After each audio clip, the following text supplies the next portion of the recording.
మీ personal interviews మరియు వ్యాపార ప్రకటనల కొరకు ఈ నెంబర్ని సంప్రదించండి. నమస్తే, వెల్కమ్ టు మనం టీవీ. నేను మీ ప్రియాంకారావు. ఈ రోజు మనతో పాటు ప్రముఖ అడ్వకేట్ ఇంద్రగంటి మధుశర్మ గారు ఉన్నారు. వారితో మాట్లాడదాం. నమస్కారం సార్. నమస్తే. సార్, ఇప్పుడు మోహన్ బాబు గారి ఇంటి రచ్చ ఈరోజు వీధిని పడింది అని చెప్పొచ్చు. అంటే మొత్తం చూసుకుంటే ఆస్తి మీదే ఈ గొడవ అంతా జరుగుతుంది. అసలు తండ్రి ఆస్తి ఇద్దరు కొడుకులకి కూతురికి దక్కుతుంది అంటారా?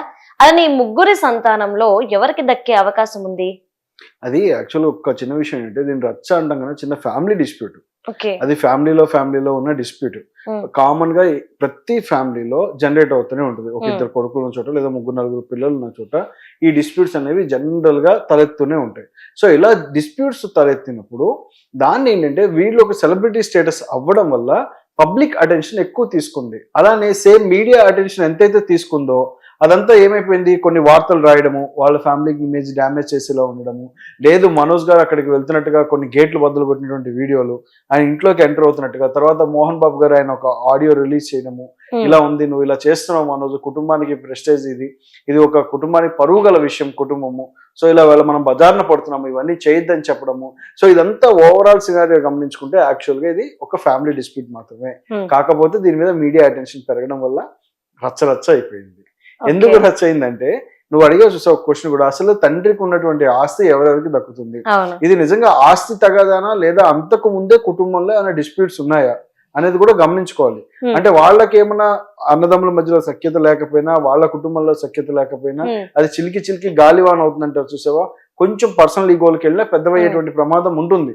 బట్ కానీ ఇప్పుడు ఆస్తి విషయానికి వస్తే, మోహన్ బాబు గారి ఆస్తి గనక చెందాలి అంటే ఇక్కడ కొన్ని ఆప్షన్స్ ఉంటాయి. అంటే మోహన్ బాబు గారు తన స్వార్జితమైనటువంటి ఆస్తి, తను కష్టపడి సంపాదించినటువంటి ఆస్తి కదా మొత్తము. సో ఆ ఆస్తిలో తను ఎవరికి రాయాలి అనేది ఫస్ట్ తన నిర్ణయం పైనే ఆధారపడి ఉంటుంది.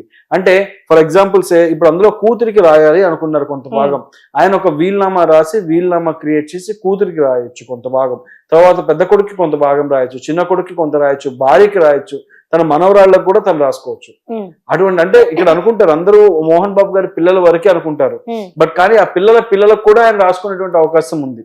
వీళ్ళమ్మ రాసుకోవచ్చు, లేదు ఎవరికైనా గిఫ్ట్ ఇవ్వాలి అనుకుంటున్నారు ఆయన ప్రాపర్టీని, ఖచ్చితంగా ఆయన గిఫ్ట్ కూడా ఇవ్వవచ్చు.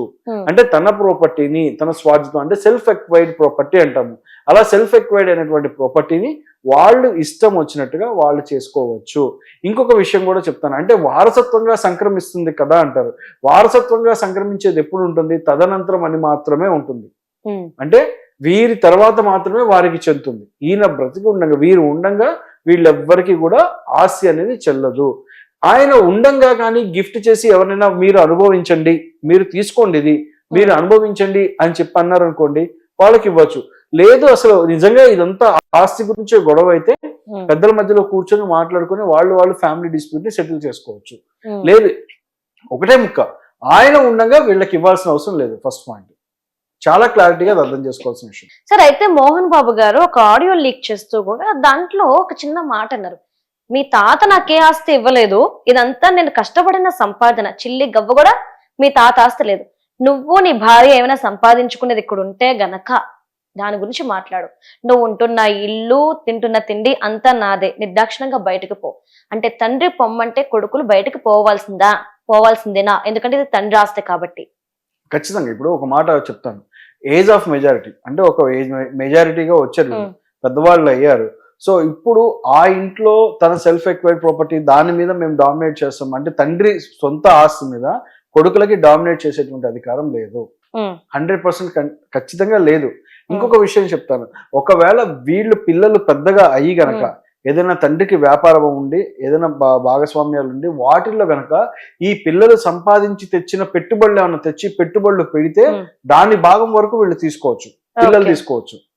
తండ్రి ఆస్తులోనే, అంటే తండ్రి బిజినెస్ లో ఉంది, తండ్రి ఏదైనా బిజినెస్ ఉంది, ఈ పిల్లలు బయటికి వెళ్ళి ఏదో సంపాదించుకున్నారు, తెచ్చుకున్నారు, ఎంతో కొంత డబ్బు తెచ్చి తండ్రి బిజినెస్ లో ఇన్వెస్ట్ చేశారు. సో దాని వరకు వీళ్ళు క్లెయిమ్ చేసుకోవచ్చు. మొత్తం తండ్రి బిజినెస్ మొత్తాన్ని వీళ్ళు తీసుకుంటాము అంటే వారసత్వంగా వస్తుంది ప్రతిదీ. ఇక్కడ అదే వారసత్వం ఏంటంటే అర్థం చేసుకోవాలి, ఎక్కడి నుంచి వారసత్వం సంక్రమిస్తుంది. వారసత్వం సంక్రమించడానికి ముఖ్యంగా తదనంతరం అనేది ఒకటి ఉంటుంది. ఆఫ్టర్ ద డిమైస్, వారి తదనంతరం, వారి తర్వాత మాత్రమే అని చెప్తాము. వారు బ్రతికుండగా అంటే వారు వీలునామా రాయడము లేదా గిఫ్ట్ చేసి మాత్రము ఇస్తేనే ఇమీడియట్ గా వస్తుంది. ఇప్పుడు మనోజ్కి అయినా సరే, ఇప్పుడు ఆయన ప్రాపర్టీ నాకు కావాలి లేదా మనోజ్కి ఏదో హ్యాబిట్స్ ఉన్నాయి దానివల్ల నేను ఇవ్వలేను అని చెప్పాను అనుకోండి, అది ఆయన ఇష్టం కంప్లీట్లీ. 100% ఆయన ఇష్టం.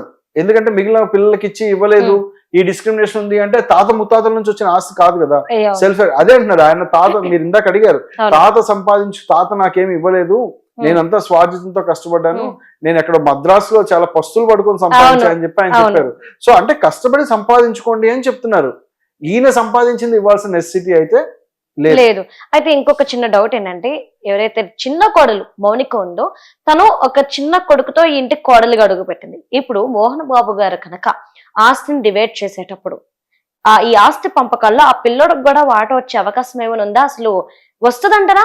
ఇలా అతను మనోజ్ ఆస్తిని 100% క్లెయిమ్ చేసుకోవచ్చు. ఆ అబ్బాయి మనోజ్ గారికి వచ్చేటువంటి ఆస్తి అంటే అడాప్టెడ్ సన్ అయ్యాడా లేదా సన్ బయోలాజికల్, ఇక్కడ రెండు ఉంటాయమ్మా, బయోలాజికల్ సన్ అడాప్టెడ్ సన్, రెండు తెలుసుకోవాలి. ఈ కేసులోనే కాదు, జనరల్ గా చెప్తున్నాను, మీకు అర్థం అవడం కోసం చెప్తున్నాను. బయోలాజికల్ సన్ అంటే వారికి మాత్రమే పుట్టినటువంటి సంతానం, అడాప్టెడ్ సన్ అంటే వాళ్ళు తెచ్చుకొని దత్తత తీసుకున్నటువంటి. ఇప్పుడు మనోజ్ గారికి తిను బాబు ఎలా అయ్యాడని కన్సిడర్ చేసుకుంటే మనోజ్ గారి ఆస్తిలో వచ్చేటువంటి భాగాన్ని ఆబ్వియస్లీ కొడుకే ఎంజాయ్ చేయాల్సి ఉంటుంది. అంటే ఇంకొక విషయం కూడా చెప్తున్నాను, రేపొద్దున మనోజ్ గారి సెల్ఫ్ అక్వైర్డ్ ప్రాపర్టీలో తను వాటా తీసుకోవడానికి అర్హత ఉన్నదా లేదా అనేది కూడా కన్సిడర్ చేసుకోవాలి. అంటే ఈ కొడుకు ఎవరైతే ఉన్నారో మౌనిక గారి ముందు భర్తకి ఈమెకి పుట్టిన కొడుకు, సో ఈ సిచ్యువేషన్ లో అది అడాప్ట్ చేసుకొని నేను ఒప్పుకుంటున్నాను, సర్ నేమ్ చేంజ్ అయినా ఫాదర్ నేమ్ చేంజ్ అయినా నేను ఒప్పుకుంటున్నాను అని కనుక ఈ మనోజ్ తనంతట తన డిక్లరేషన్ ఇచ్చుకుంటే కనుక ఆబ్వియస్లీ మనోజ్ నుంచి కూడా తనకు వెళ్తుంది. 100%. అంటే అప్పుడు ఇక్కడ రెండు variations, biological father the claim చేసుకోవడానికి ఆ పిల్లడికి ఉండదు, biological father the adopted father the రెండింటిలో డెసిషన్ తీసుకోవాల్సి ఉంటుంది. ఇది చాలా కేసెస్ లో కూడా, ఈ కేసు అనే కదా పర్టికులర్లీ, మామూలుగా జనరల్ గా చూసుకుంటే డివోర్స్ కేసెస్ లో కూడా ఇది గమనిస్తూ ఉంటాం. అంటే పిల్లలకి ఆ డివోర్స్ తీసుకున్న తర్వాత పిల్లలు తల్లి దగ్గర ఉండి మళ్ళీ ఇంకొక వ్యక్తిని పెళ్లి చేసుకుంటే గనక ఆ ఆస్తి వీళ్ళకు వస్తుందా లేదనేది కూడా చాలా కేసెస్ లో నడుస్తుంటుంది. దీనికి ఆల్రెడీ సుప్రీంకోర్టు వారు ఒక క్లారిటీ ఇవ్వడం జరిగింది. బయోలాజికల్ ఫాదర్ సర్నేమ్ ఎలా క్యారీ చేస్తారు, అడాప్టెడ్ అయితే కనుక వాళ్ళ సర్నేమ్ ని ఎలా క్యారీ చేస్తారు.